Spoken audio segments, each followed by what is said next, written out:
So you realize that you and your partner are arguing over the same issues day in, day out, and you begin to question if they truly love you. Like, why does this lady hate me so much? Why do they want to frustrate me so much? Now, today, I am going to be giving you 10 thought-provoking questions you need to ask yourself before committing to that someone. And if you're currently experiencing conflict in your relationship, I am hoping that this would better help you make healthy decisions, better make you understand each other, and perhaps, avoid that breakup that is imminent. All right? So I'll see you guys after this break, and then we just jump right into the questions. Welcome to FAYDESSA. Mwah.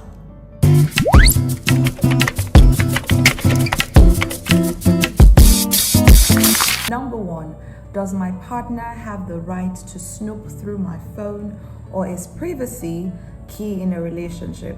Now, I've heard some people say my partner does not need to know the passwords to my phone or my bank account details or my transaction details, nothing at all. And your partner, on the other hand, is someone that is very into knowing your passwords. They like that sort of information. They like that sort of closure. So if you know that you're not willing to find a middle ground in doing that with your partner, you guys are not willing to find a middle ground. You're standing on, you can't have my password, and she's standing on, I must have your password, or vice versa, then really, maybe you should just go ahead, date someone or court someone that aligns with such values. However, if you ask me, if you cannot be so open with your partner right now, why do you think you'd be open to him or her in marriage? It starts from the courtship stage. And if your partner takes your phone and you get very apprehensive, it means there's something you're doing on your phone that your partner should not know about. So if you know that you cannot commit to your partner, then let them go and be with people that want to be open with them. Life is not so difficult, all right? So the second question is it okay for me to maintain close relationships with people of the opposite sex while in a committed relationship? Now, this is very dicey. For me, I think that if you met your partner friends with or being friends with members of the opposite sex before you started courting, then you need to be able to accommodate such friends. However, it's also the responsibility of the partner to be able to create boundaries, because now you're in a committed relationships. There are certain things you probably used to do with your friend. Maybe talk to them and say, I don't know, yeah, come and just, I don't want to use some terminologies because they may be considered normalcy for some people, but not normalcy for me. But when you're in a committed relationship, you need to create boundaries with members of the opposite sex, from ladies to their guys, from guys to their ladies. Create boundaries. Also, if there's something you see your boyfriend or your girlfriend doing and you're not comfortable with it, rather than carry face, just talk about it, because sometimes they do not even know. So give them that grace as the Lord has given us. Sorry for the white noise, guys. Give them that grace as the Lord has given us. Flag it, talk to them about it, and tell them, hey, I'm not comfortable with it. I think you need to change, and I think you need to create boundaries. And the third question is, should couples share their social media passwords, or is that crossing a boundary? I don't think I've ever shared my social media password with any of the people I have dated, right? But I'm such an open book that you can go through my DMs if you want to. Just go through my DMs and laugh about it. In fact, I'll be the one to even come and give you the gist of, do you know there's this person, there's this girl. There was a time there was a girl that was hitting on me. There's this boy that's hitting on me, I feel like when you're able to discuss such things with your partner, it even enables you not to cheat. But when you keep it a secret, you now do things in secret. But when somebody's checking you and you can talk to your boyfriend, your girlfriend about it, or your fiance about it, there's really nothing to hide anymore. But do you guys think that couples should share their social media passwords? And remember, this is just my thought. These are just my opinions.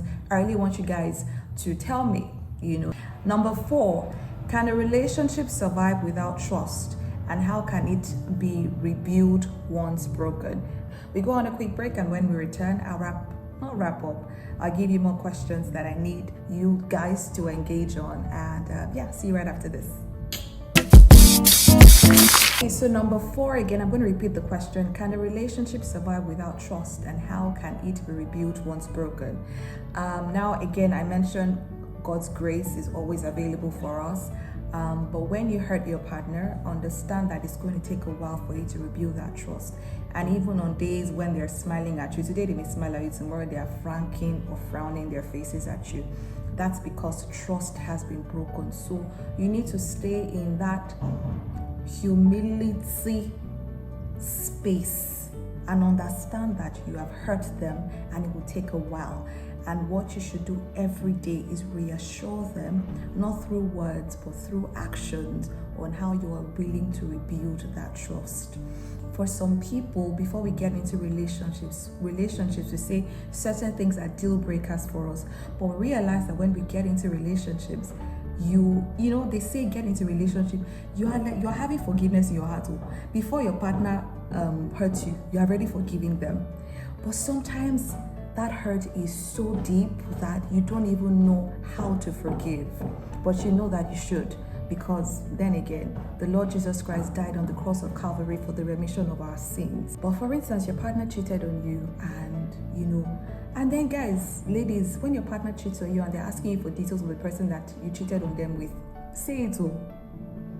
I think it gives some kind of, some kind of healing. Like, it can be too much information, but they need it at that point. And just constantly reassure them. Now, depending on what your partner likes, whatever things they like to do, maybe take them on a vacation, maybe even employ the services of a counselor. I don't know, but you need to be intentional about rebuilding the trust. But I want to know what you guys think.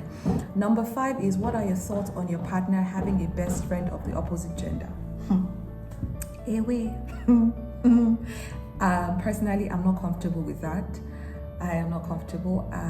Most of my friends are female. I have 1 or 2 guys that I call my friends, but I don't know. But I know that I have friends who have best friends as male. But how do you guys do it? In marriage, is it different? Do you have a best friend while you're courting, and in marriage you need to like X that best friendship? Or how do you better manage it? Right? So that's number 5. Number 6 is, should financial responsibility be 50-50 in a relationship, or does it depend on circumstances? Now, God says the man is a provider in the family, but there are certain circumstances when your husband really doesn't have and you need to step up as the lady, or your partner doesn't have and you need to step up. So when he's struggling, that's not the time to talk down on him, except he's a man that is just lazy and you see that he really does not have any plans. Then I won't advise that you stay with such a person, because all he would do is just cause you a lot of physical, mental, financial strain. You would know a man who has prospects, who is working towards achieving certain goals. But if he's constantly just telling you, oh, I have a plan, but you're not saying any plan, my dear, run for your life. But of course, going back to the question, yes, assist when you can. And men, also talk to your partners, your girls, your women about financial constraints you're going through. Women are always there. We're helpers. That's what we've been called to do. We've been called to help. So always trust us, all right? And number 7, is it acceptable to go on trips with friends without your partner, or should all trips be taken together? I feel like, individuality also counts in relationships. You need to go on solo trips, so also you can get some clarity as self. You need to go on trips with friends, your girlfriends. I wouldn't advise that you go on trips with a guy friend, obviously, because even if you feel like I can't control myself, God has said we should flee from temptation. So flee from it. Do not be in that space that would make you wanna do something that you're not supposed to do. And guys, if you're enjoying this video, do not forget to give it a thumbs up by liking, commenting, sharing with friends, family, frenemies, and of course subscribing and turning on post notifications. I definitely would love to build a community with you. Number 8 is, how important is it for your partner to share the same life goals and values as you? Trust me, if you're on 80 and he's on 20, or you have life goals of 3 years and he has of 8 years, it would put a lot of strain on both of you and you would just be frustrated with each other. So understand that there needs to be similarities between your goals, your values and his, and vice versa. Else, guys, you will cry. Oh. On a lighter note, but just find someone whose goals and values align with yours so that you're able to really form a team, be a formidable team in achieving these goals, and this person understands and connects with you also. He's there even on days where you feel bleh, and you're also there to strengthen him on days where he feels like he can't go forward. Number 9 is, should you consult your partner before making major life decisions, or is independence necessary? You're a team.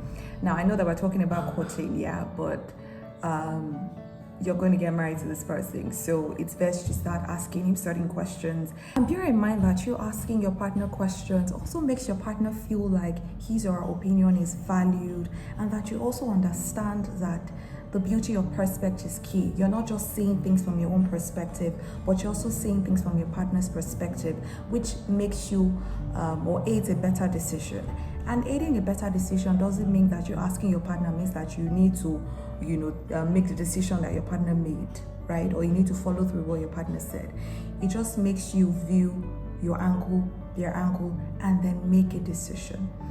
And partners, bear in mind that if Kunle tells Shola, who is the girl, Shola, I think you should do A, and Shola does B. If B fails, Kunle, don't hound Shola. Alright? Because if you were in that shoe and you really do believe that you're taking the right decision, even if you ask Shola, Shola says you should do A, but you chose B, you will feel bad if Shola starts hounding on you. So take it as a lesson for her and say, okay, babe, I can see that this didn't work. Can we now navigate towards A and see if A works? That's not the time to talk down and hound on each other. All right. I hope you're liking the 10 thought-provoking questions you need to ask before committing yourself to someone. All right. And number 10 is, how do you handle conflict in a relationship? Is it better to confront immediately or give each other space? Now I'm laughing because I am with someone who likes to talk about it after, and I'm the person who likes to talk about it in the moment. But one thing we have decided to do is, if at that point one person doesn't feel like talking, just communicate respectfully. Babe, I'm not in that mind space right now. Can we talk about this later? Can we talk about this in 10, 15 to 30 minutes? And when you say that as an avoidant partner, you are trying to curb the anxiousness of the anxious partner. The thing is, there's so much beauty in our supposed flaws, and it is just that understanding that you have of your partner that makes your relationship work. And let me just say this again, I always say this all the time. The issue is not your partner. It's not pointing fingers. The issue is the problem. The conflict is the issue, is the problem, is not your partner. It is just you guys seeing things from different perspectives. And when you sit down to truly understand and listen to your partner, you realize that, hey, I'm just looking at it as red, and he's looking at it as burgundy. Red burgundy, that's it. So give grace onto your partner.